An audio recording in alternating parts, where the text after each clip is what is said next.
Cuộc thi. Cuộc thi.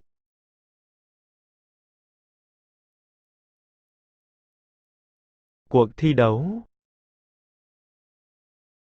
Cuộc thi đấu.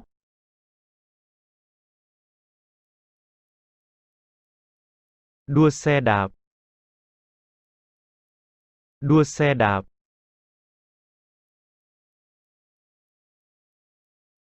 Trò ném phi tiêu. Trò ném phi tiêu.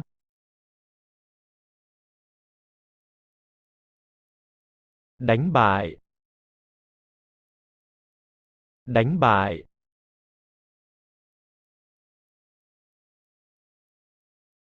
Thua trận. Thua trận.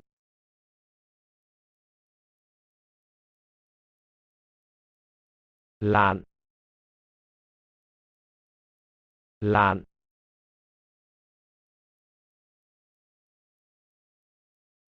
Câu cá. Câu cá.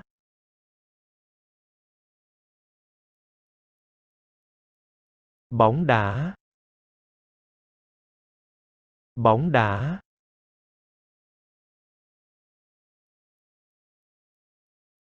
Đá. Đá.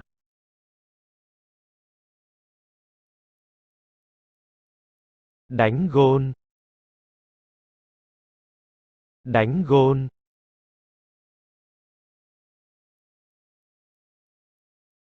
Tập thể hình. Tập thể hình.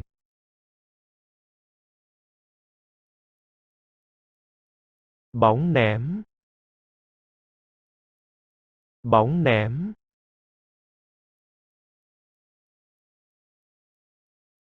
Đi bộ đường dài. Đi bộ đường dài.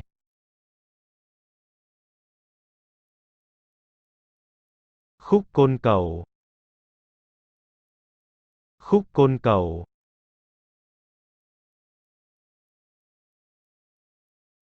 Cưỡi ngựa. Cưỡi ngựa.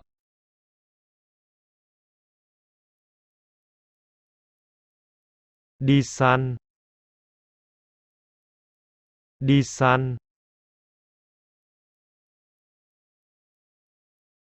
Khúc côn cầu trên sân băng. Khúc côn cầu trên sân băng.